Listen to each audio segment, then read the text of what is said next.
Nama saya Susi Lorini, saya seorang dokter ahli patologi anatomi dan juga doktor dalam bidang patologi dan juga imunologi mukosa. Jadi ginjal ini adalah salah satu organ terpenting yang sangat vital dalam tubuh, terutama dalam fungsinya untuk memetabolisme dan mengeluarkan racun-racun tubuh kita, menyaring darah kita ya dari racun-racun tadi ya salah satunya. Gaya hidup manusia, pola makan manusia, polusi ya, itu menyebabkan fungsi ginjal kita ini menjadi berat. Lalu juga banyak zat-zat yang berasal dari zat-zat aditif makanan kita, kemudian belum lagi yang masuk ke dalam darah kita ya. Sebetulnya kanker itu merupakan satu penyakit yang dia bersifat multi-hit dan multifaktor ya, jadi tidak hanya satu faktor yang terlibat. Penelitian terkini itu terjadi justru karena awalnya itu adalah disbiosis pada tubuh kita, karena sebetulnya fungsi ginjal itu menjadi terbantu dalam mendetoksifikasi kalau bakteri kita itu baik, terutama ya bakteri di usus terutama ya. Kalau bakteri ini menjadi tidak seimbang, bahkan tanpa paparan zat-zat yang toksik dari luar,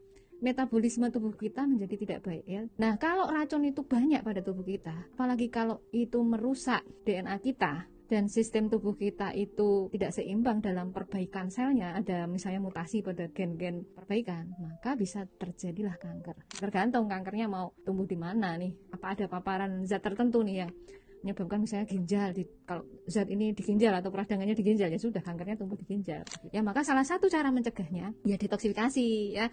Detoksifikasi ini salah satu komponen yang membantu kita detoksifikasi sebenarnya adalah bakteri ya, terutama bakteri Lactobacillus, Bifidobacterium, lalu dari polifenol tertentu ya seperti bawang hitam. Yang kedua, karena di sini ada kerusakan karena inflamasi, tentunya kita membutuhkan antiinflamasi ya dari polifenol ya. Baik itu misalnya dari resveratrol ya. Resveratrol itu ekstrak biji anggur ya. Dan lalu yang lainnya misalnya kiwi dan lain-lain, itu sebenarnya salah satu polifenol yang diperlukan dalam mencegah kanker ya, dan juga mengatasi gangguan keseimbangan lingkungan.